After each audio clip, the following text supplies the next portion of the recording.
M. Mabeuf. Chapter 3. M. Mabeuf. Jean Valjean's purse was of no use to M. Mabeuf. M. Mabeuf, in his venerable, infantile austerity, had not accepted the gift of the stars. He had not admitted that a star could coin itself into Louis d'Or. He had not divined that what had fallen from heaven had come from Gavroche. He had taken the purse to the police commissioner of the quarter, as a lost article placed by the finder at the disposal of claimants. The purse was actually lost. It is unnecessary to say that no one claimed it, and that it did not succor M. Mabeuf. Moreover, M. Mabeuf had continued his downward course.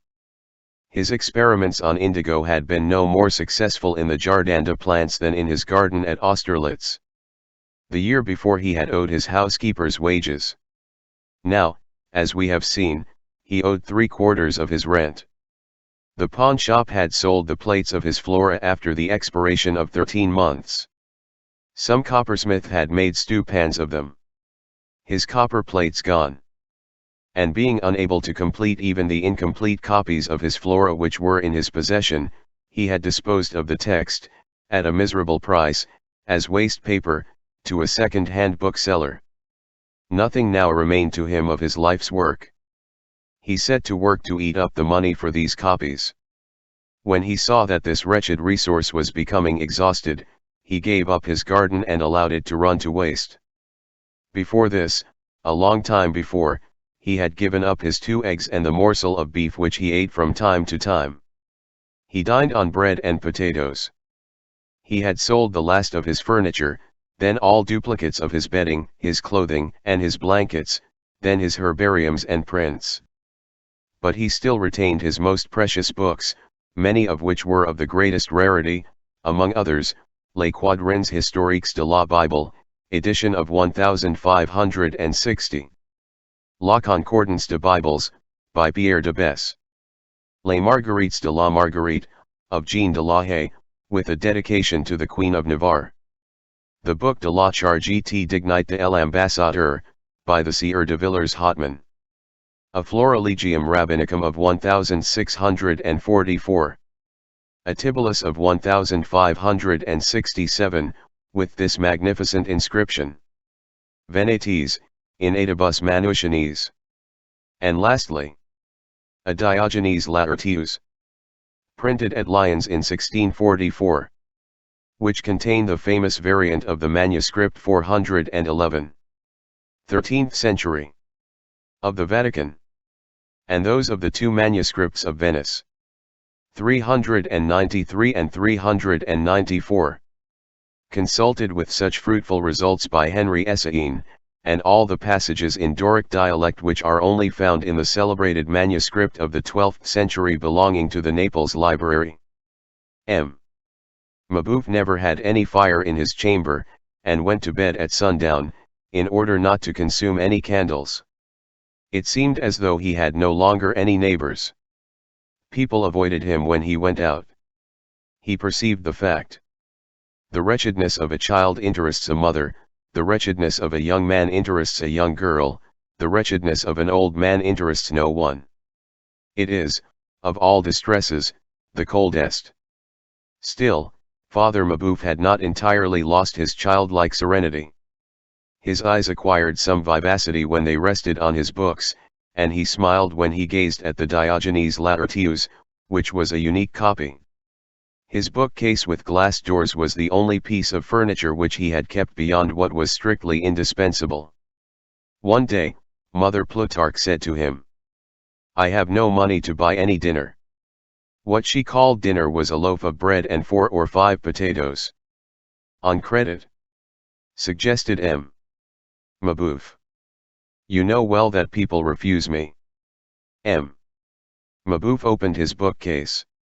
Took a long look at all his books. One after another, as a father obliged to decimate his children would gaze upon them before making a choice, then seized one hastily, put it in under his arm and went out. He returned 2 hours later, without anything under his arm, laid 30 sous on the table, and said, You will get something for dinner. From that moment forth, Mother Plutarch saw a somber veil, which was never more lifted, descend over the old man's candid face. On the following day, on the day after, and on the day after that, it had to be done again. Mabeuf went out with a book and returned with a coin. As the second-hand dealers perceived that he was forced to sell, they purchased of him for 20 sous that for which he had paid 20 francs, sometimes at those very shops. Volume by volume, the whole library went the same road. He said at times, "But I am 80." As though he cherished some secret hope that he should arrive at the end of his days before reaching the end of his books. His melancholy increased. Once, however, he had a pleasure. He had gone out with a Robert Essain, which he had sold for 35 sous under the Quai Malaquais, and he returned with an Aldus which he had bought for 40 sous in the Rue de Grèce. "I owe 5 sous, he said, beaming on Mother Plutarch. That day he had no dinner. He belonged to the Horticultural Society. His destitution became known there. The president of the society came to see him, promised to speak to the Minister of Agriculture and Commerce about him, and did so. "Why, what?" exclaimed the minister, "I should think so. An old savant. A botanist. An inoffensive man. Something must be done for him." On the following day, Mabeuf received an invitation to dine with the minister. Trembling with joy, he showed the letter to Mother Plutarch. "We are saved," said he. On the day appointed, he went to the minister's house. He perceived that his ragged cravat, his long, square coat, and his waxed shoes astonished the ushers. No one spoke to him, not even the minister. About 10 o'clock in the evening, while he was still waiting for a word, he heard the minister's wife, a beautiful woman in a low-necked gown whom he had not ventured to approach, inquire, "Who is that old gentleman?" He returned home on foot at midnight, in a driving rainstorm. He had sold an Elsevier to pay for a carriage in which to go thither. He had acquired the habit of reading a few pages in his Diogenes Laertius every night, before he went to bed. He knew enough Greek to enjoy the peculiarities of the text which he owned. He had now no other enjoyment. Several weeks passed. All at once, Mother Plutarch fell ill. There is one thing sadder than having no money with which to buy bread at the baker's, and that is having no money to purchase drugs at the apothecary's. One evening, the doctor had ordered a very expensive potion. And the malady was growing worse. A nurse was required. Mabeuf opened his bookcase. There was nothing there. The last volume had taken its departure. All that was left to him was Diogenes Laertius. He put this unique copy under his arm, and went out. It was the 4th of June, 1832. He went to the Porte Saint-Jacques, to Royal's successor, and returned with 100 francs. He laid the pile of 5-franc pieces on the old serving woman's nightstand, and returned to his chamber without saying a word. On the following morning, at dawn, he seated himself on the overturned post in his garden. And he could be seen over the top of the hedge, sitting the whole morning motionless, with drooping head, his eyes vaguely fixed on the withered flower beds. It rained at intervals. The old man did not seem to perceive the fact. In the afternoon, extraordinary noises broke out in Paris. They resembled shots and the clamors of a multitude. Father Mabeuf raised his head. He saw a gardener passing, and inquired, "What is it?" The gardener, spade on back, replied in the most unconcerned tone, "It is the riots." "What riots?" "Yes, they are fighting."